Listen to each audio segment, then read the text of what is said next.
اعوذ باللہ من الشیطان الرجیم بسم اللہ الرحمن الرحیم۔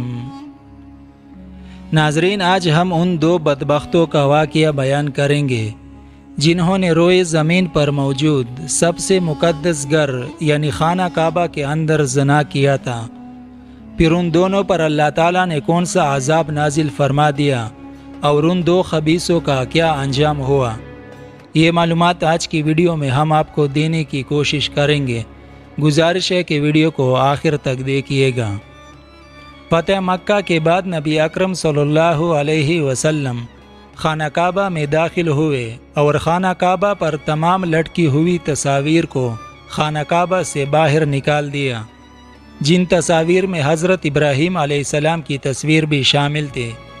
اس کے بعد رسول اللہ صلی اللہ علیہ وسلم نے حضرت علی رضی اللہ تعالی عنہ کے ساتھ مل کر تمام چھوٹے بڑے بتوں کو توڑ ڈالا۔ آپ بت توڑتے جاتے اور یہ فرماتے جاتے کہ حق آیا اور باطل مٹ گیا۔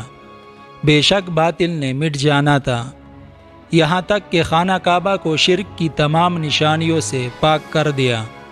اس کے بعد رسول اللہ صلی اللہ علیہ وسلم نے صفا اور مروہ پر موجود دو بت جن کے نام اساف اور نائلہ تھے وہ بھی توڑ ڈالے۔ ناظرین، اساف اور نائلہ یہ دونوں بت انسانوں کے ہاتھوں سے تراشے ہوئے نہ تھے، بلکہ یہ دونوں بت ایک عورت اور ایک مرد تھے جو کہ ایک انتہائی غلیظ گناہ کا شکار ہو کر رہتی دنیا تک نشان عبرت بن گئے تھے۔ زمانہ جاہلیت میں ایک شخص تھا جس کا نام اساف بن یعلا تھا، اور ایک عورت تھی جن کا نام نائلہ بنت زید تھا، اور یہ دونوں قبیلہ بنو جرہم سے تھے۔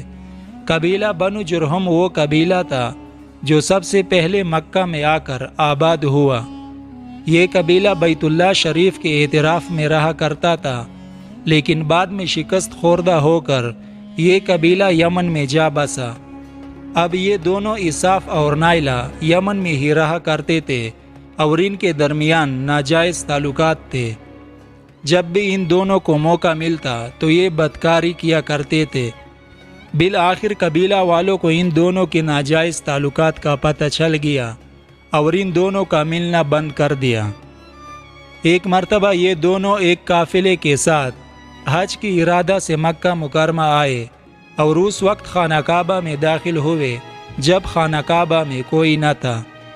چنانچہ اس تنہائی سے فائدہ اٹھاتے ہوئے ان دونوں نے خانہ کعبہ میں بدفعلی کا ارتکاب کیا، اور ان دونوں پر اللہ رب العزت نے اسی وقت عذاب نازل فرمایا اور وہ دونوں پتھر کے بت بن گئے۔ جب صبح ہوئی تو لوگوں نے ان دونوں کو پتھر بنے ہوئے دیکھا۔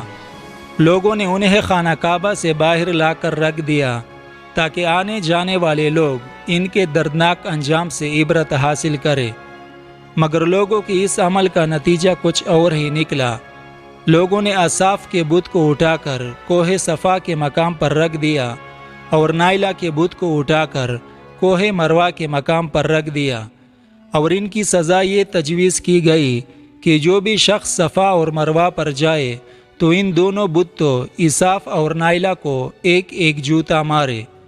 کچھ عرصہ تک تو یہ عمل چلتا رہا، پھر لوگوں نے انہیں جوتوں کی بجائے تپڑ مارنا شروع کر دیے، اور کچھ نسلوں کے بعد لوگ انہیں صرف ہاتھ لگایا کرتے تھے۔ یعنی رفتہ رفتہ لوگوں نے ان بتوں سے عبرت حاصل کرنا چھوڑ دیا اور ان بتوں کی پوجنا شروع کر دیا، یہاں تک کہ نبی کریم صلی اللہ علیہ وسلم کے دور تک یہ دونوں بت بڑے بتوں میں شمار کیے جاتے۔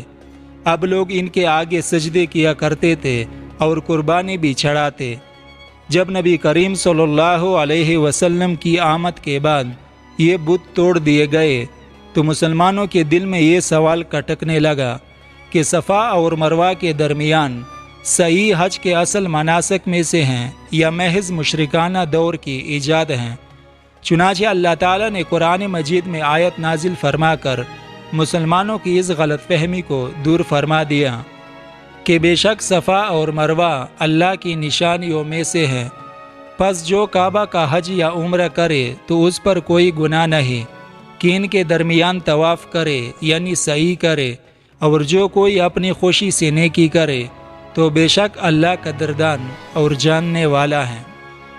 ناظرین، امید کرتا ہوں کہ آج کی ویڈیو آپ کو پسند آئی ہوگی۔ مزید اسی طرح کی اسلامک ویڈیوز دیکھنے کے لیے ہمارے چینل کو سبسکرائب کیجیے۔ اللہ حافظ۔